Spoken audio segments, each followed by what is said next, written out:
Добрый день, вы смотрите передачу «Акценты». Сегодня у нас в студии Александр Гезалов, российский общественный деятель, публицист, эксперт Фонда поддержки детей, находящихся в трудной жизненной ситуации, член Совета по вопросам детей-сирот и детей, оставшихся без попечения, Министерства образования России, помощник депутата Государственной Думы, Федерального собрания Российской Федерации Ольги Баталиной. Александр, добрый день. Добрый день. Как можно реально помочь сироте, когда молодой человек уходит из детского дома во взрослую жизнь? Кто такие корпоративные волонтеры и как они могут помочь детям-сиротам и выпускникам социальных учреждений? Что такое умная благотворительность? Ответы на эти и другие вопросы в нашем сегодняшнем выпуске. Вы приехали в Якутию в рамках мероприятий, которые проходят у нас в столице в эти дни. Посвящены они 5-летию фонда «Семья для ребенка». И у фонда есть проект «Наставнический центр». Как вы оцениваете его работу? Вы знаете, я все-таки являюсь действительно экспертом Фонда защиты детей от жестокого обращения. И вообще, на мой взгляд, деятельность благотворительных фондов должна быть направлена на то, чтобы помочь государству обнаружить те сложности, с которыми они сталкиваются в взаимодействии с детьми, с семьями, в трудной жизненной ситуации и так далее. Вот, на мой взгляд, такой фонд, коим руководит Ольга Вешнева, как раз занимается той трудностью, которую государство не успевает реализовать. Это дети, которые находятся в детских домах, это выпускники детских домов. И я могу сказать, что достаточно часто в работе с благотворительными фондами вижу не всегда понимание, а что нужно сделать, чтобы помочь ребенку из детского дома. Что нужно сделать, чтобы ребенок не боялся жизни, чтобы он хотел жить, чтобы он искал себя в этой жизни. И достаточно быстро Ольга смогла сформулировать эту идею и, на мой взгляд, наставническое сопровождение тех детей, которые не попали в семьи, потому что есть и с этим большая сложность, потому что подростков не всегда берут в семью часто. Поэтому вот это вот личностно-ориентированный подход, который она использует в своей работе и в своей деятельности, на мой взгляд, самый эффективный, какой только может быть. Это европейская практика, международная практика, когда есть такое даже выражение B2B, то есть человек к человеку, личность к личности, рука в руку. Вот. И, на мой взгляд, за 5 лет сделано очень много.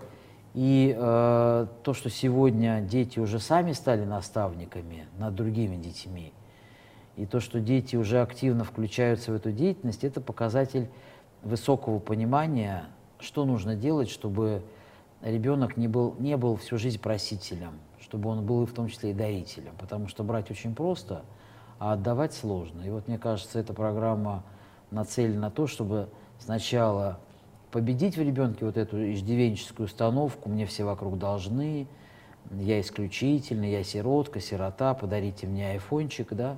Перейти в позицию «я тоже могу», «я тоже способен», «я человек дарящий», «я человек живущий для других людей, детей».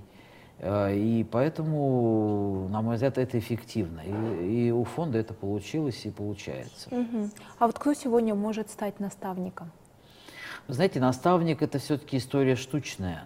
И когда говорят, что все могут быть наставниками, это на самом деле не совсем правильно, потому что наставник – это человек, у которого есть определенные ресурсы, которые он может направить на то, чтобы помочь ребенку из детского дома справляться с трудностями. Потому что если у наставника у самого трудности, или он там что-то не понимает, чего-то у него не хватает, вот, то тогда это приводит к тому, что время западает, непонимание есть, качество контакта ухудшается с ребенком, ну и так далее.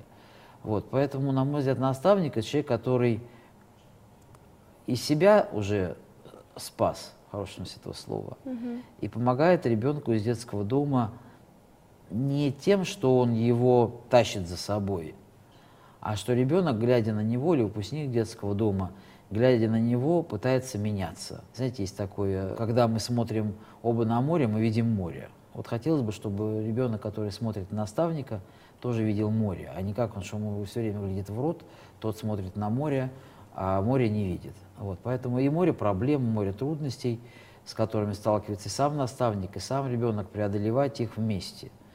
Вот, это основная задача. Это и советы, это и какие-то установки, А иногда просто даже рассказать о своих каких-то проблемах, которые возникают. Нет же идеальных людей с точки зрения того, что проблемы возникают каждодневно, каждосекундно. Просто надо уметь с ними работать, их преодолевать. Вот. И задача наставника вот эту конструкцию, это умение, этот навык, эту компетенцию ребенку передать. Не бояться трудностей, оценивать трудности, ресурсы оценивать. Вот, потому что выпускники детских домов, конечно, таким знанием не обладают, они его утрачивают, потому что на себя эту функцию берет система, государство, детский дом, директор детского дома. Вот как раз-таки вы сейчас начали говорить о выпускниках. Как помочь детям, которые уже выпустились, у которых не было, предположим, наставников? Ну, вы знаете, все-таки в рамках системы рядом много людей с ребенком. Это и сотрудники учреждения, это и добровольцы.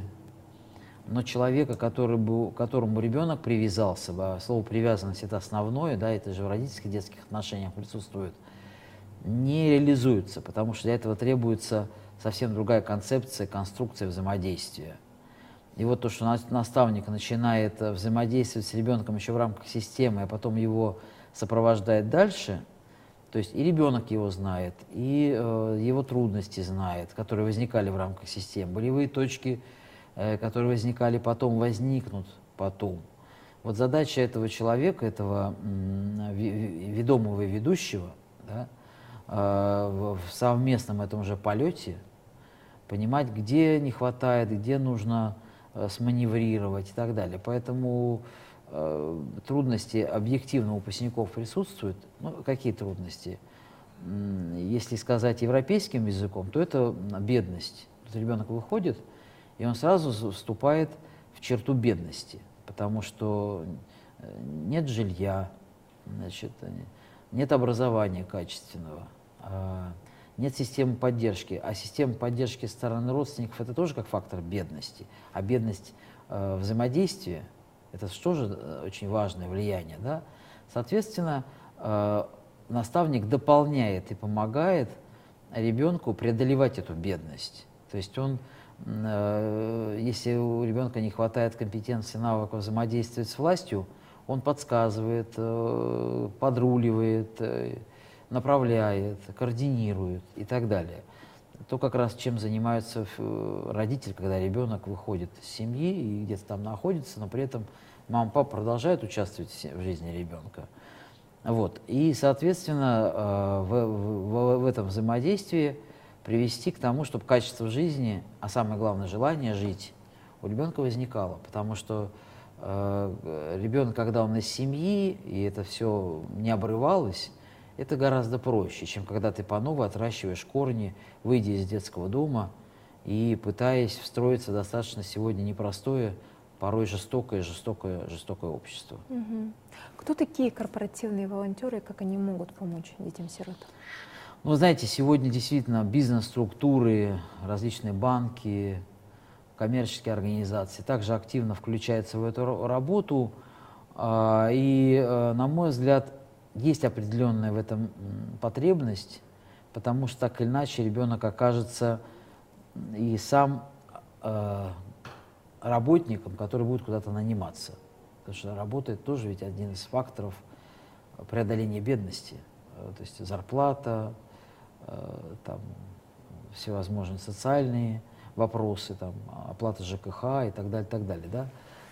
Соответственно, люди, которые уже владеют каким-нибудь профессиональным навыком, могут это передать ребенку, потому что ведь эмпирическим путем, так или иначе, в семье ребенок получает информацию, что вот родители между собой общаются, я вернулся сегодня с работы, я делал на работе то-то, у меня были такие-то сложности, вот это у меня получилось. И ребенок видит, и так или иначе у него складывается как-то этот пазл, что папа ходит на работу, что он там, у него есть обязанности, ответственность, что он получает зарплату, все системы взаимодействия, иерархии и так далее, так далее.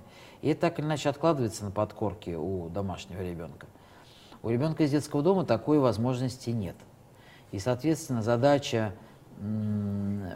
привлекая и вовлекая корпоративных добровольцев, это же не только развлечение, но и возможность показать что есть места, где он будет, этот ребенок, работать, что будет рабочее место, что утром нужно встать, подготовиться к работе, какой-то должен быть там дресс-код, да, то есть как-то одеться и так далее. Поэтому, конечно, здесь со стороны организаций, которые заинтересованы в интегрировании и социализации выпускников детских домов, очень высока вероятность качественного участия, потому что без этого интеграция невозможна.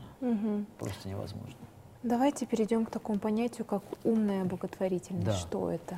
Вы знаете, этот тренд запущен там, более 20 лет назад. В этом году будет ровно 20 лет, вот 1 января, как я занимаюсь темой помощи различным социальным группам.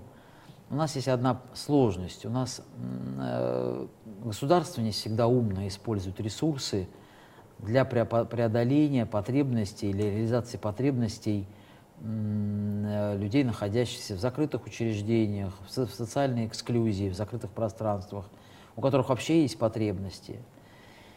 И задача общественных организаций, а ресурсы государства достаточно большие, задача общественных организаций, используя минимум ресурсов, достигать максимум результатов. И это и есть умная благотворительность. Потому что можно тоже использовать много ресурсов, можно устраивать разные акции, транспарации и так далее, но не достичь того результата и, по сути говоря, дублировать деятельность государства тем, что не достичь необходимого результата для нашего социального клиента, которого мы опекаем. Поэтому ресурсы мы используем для того, чтобы достичь того результата, который государство достичь не может при больших ресурсах. То есть это умная помощь, это умные кейсы, это правильная постановка вопроса, это другая тональность решения вопроса, потому что государство решает это часто очень просто, да, то есть вот есть деньги, вот проблема, вот ее пытаемся решить. Вот. В этом смысле общественные организации более имеют широкий вариатив и в деятельности, и вообще тона подхода к решению проблем.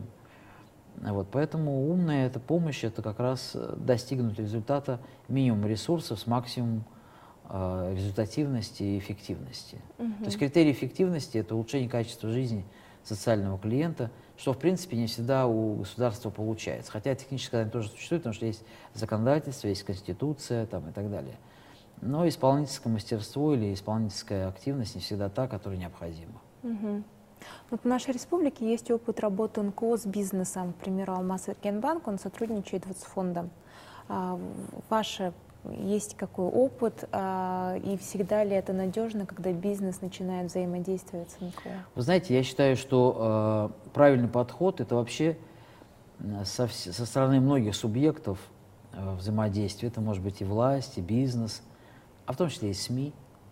В какой-то степени делегировать полномочия в реализации тех или иных задач относительно нашего опекаемого, делегировать ресурсы. Потому что, конечно, банк не должен заниматься детьми-сиротами, бегать за ними, прыгать за ними, там, опекать. Да, у нас есть общественная организация.